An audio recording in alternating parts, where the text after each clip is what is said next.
Polemik dugaan ijazah palsu Presiden ke-7 Republik Indonesia, Joko Widodo Jokowi, kembali memanas. Pada Rabu 9/7, sejumlah tokoh yang menjadi pelapor kasus ini, termasuk mantan Menteri Pemuda dan Olahraga Roy Suryo Risman Sianipot, serta sejumlah anggota dari tim pembela ulama dan aktivis TPUA, menghadiri gelar perkara khusus yang digelar di Bareskrim Polri, Jakarta. Kehadiran mereka merupakan tindak lanjut dari laporan dugaan pemalsuan ijazah Jokowi yang telah bergulir sejak 2022 dan kembali mencuat setelah sejumlah pihak mendesak penuntasan proses hukum yang dianggap stagnan. Dalam keterangannya kepada media di lokasi, Risman Sianipar menegaskan bahwa kehadiran Presiden Jokowi serta Universitas Gadjah Mada UGM, alma mater yang disebut telah mengeluarkan ijazah Jokowi, sangat penting untuk menjernihkan polemik yang terus berkembang di ruang publik. Sebenarnya kita berharap UGM yang telah menyatakan, meyakini bahwa Pak Jokowi adalah alumni Gadjah Mada, seharusnya pihak UGM sangat berkepentingan untuk hadir. Dan juga Pak Jokowi harusnya sangat berkepentingan untuk hadir, untuk menunjukkan kepada kami,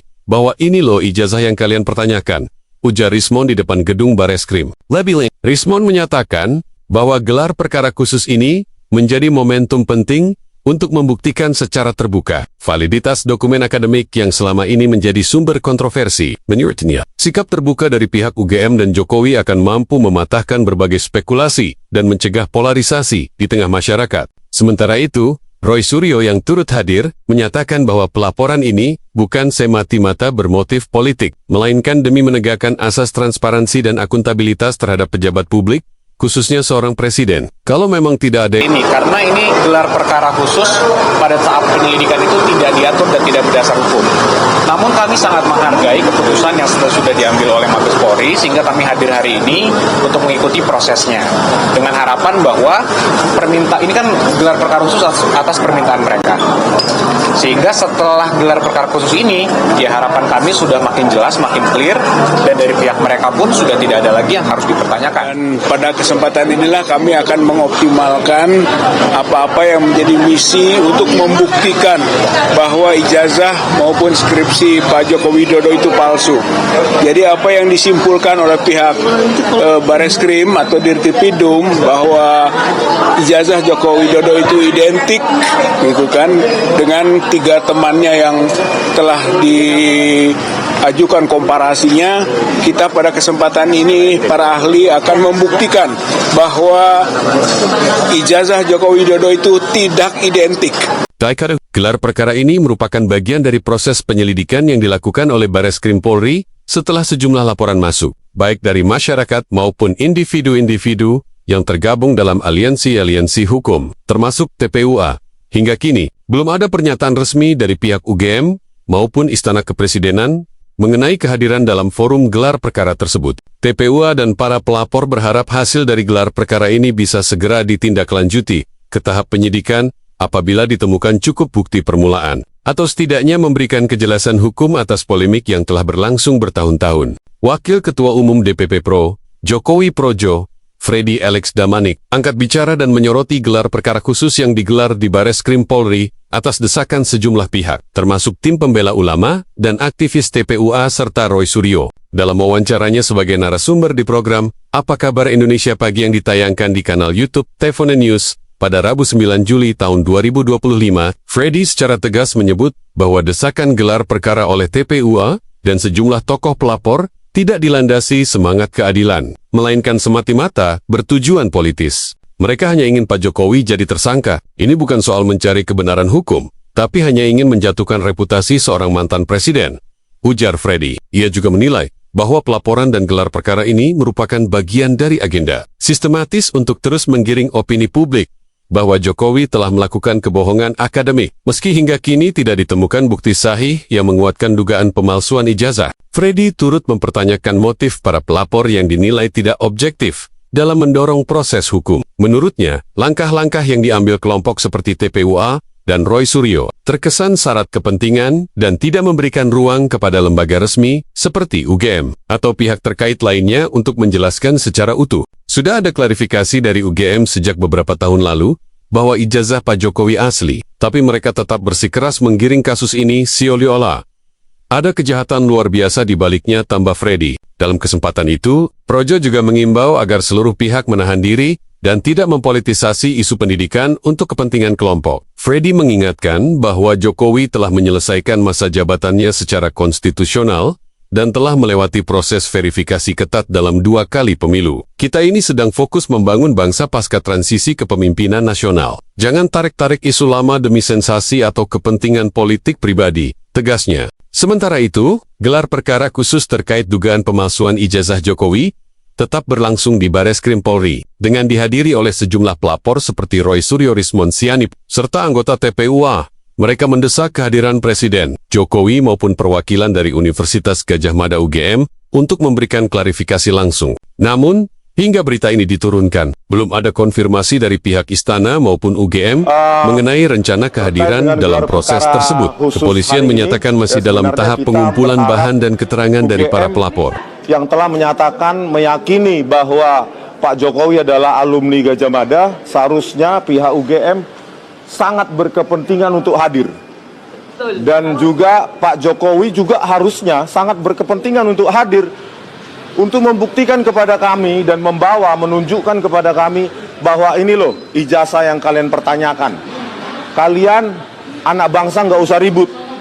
Ini siap diuji, bahkan bukan hanya di Bareskrim, di laboratorium Puspom TNI, laboratorium BRIN ya di Serpong yang jauh lebih advance, bahkan di luar negeri. Kami siap, saya siap, begitu harusnya statement Pak Jokowi sebagai seorang yang pernah menjabat 10 tahun sebagai presiden kita, gitu loh. Dan kami harap Bareskrim bisa menjelaskan prosedur-prosedur forensik yang telah dilakukan atau yang diklaim telah dilakukan.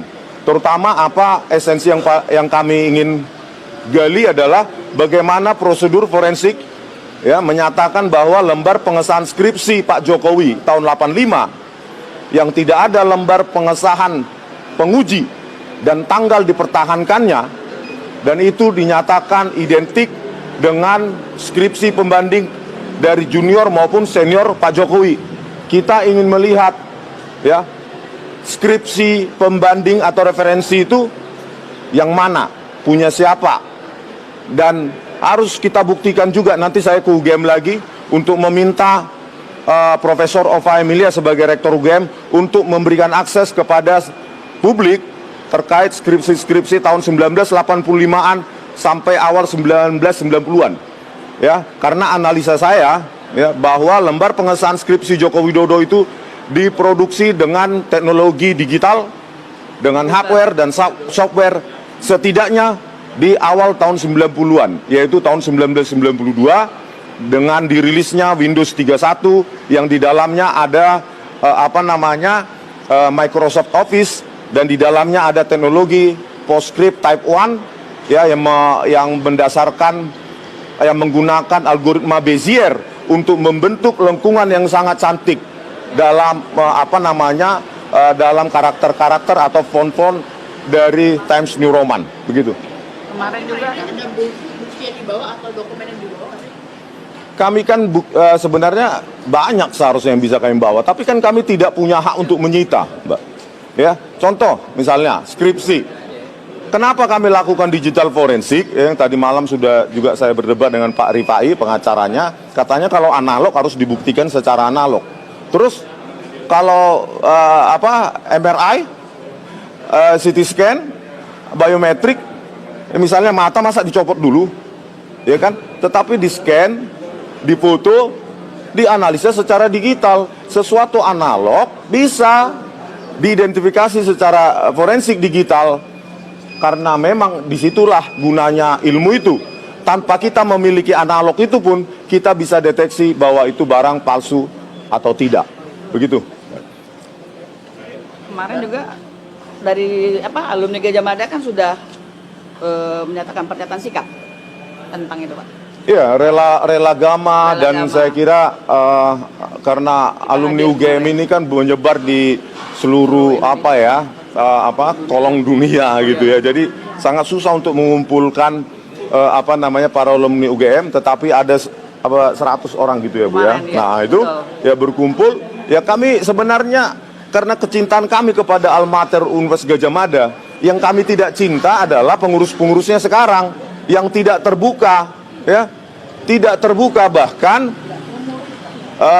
video pertemuan kami tanggal 15 April 2025 di ruang 109 Fakultas Kehutanan UGM, ya, itu dijanjikan oleh Profesor Wening sebagai Wakil Rektor Kemahasiswaan UGM untuk dirilis secara utuh atau diberikan kepada kami utuh, tetapi sampai sekarang tidak ada, dan janji itu hanya tinggal janji. Bahkan diputar-putar, Iya. Bang, di medsos, Bang. Nah, diputar-putar ya. Nah, ini Dibilang Roy minta maaf. padahal kami dituduh menghasut.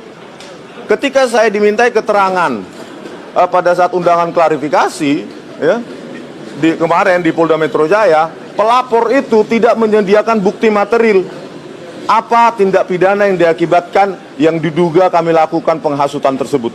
Begitu, Mbak, ya? Terima kasih. Agendanya jam berapa, Pak? Jam 9? Agendanya jam 10. Ya, tapi saya siap-siap dulu karena kalau diberi waktu yang banyak maka saya juga punya banyak yang perlu saya presentasikan.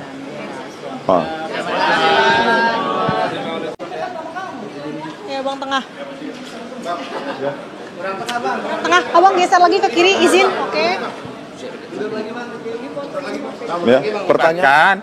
Sejumlah tim dari TPUA, tim pembela ulama dan aktivis, juga dari tim advokasi anti kriminalisasi akademisi dan aktivis yang juga menangani kasus ini, di antaranya Bang Pit.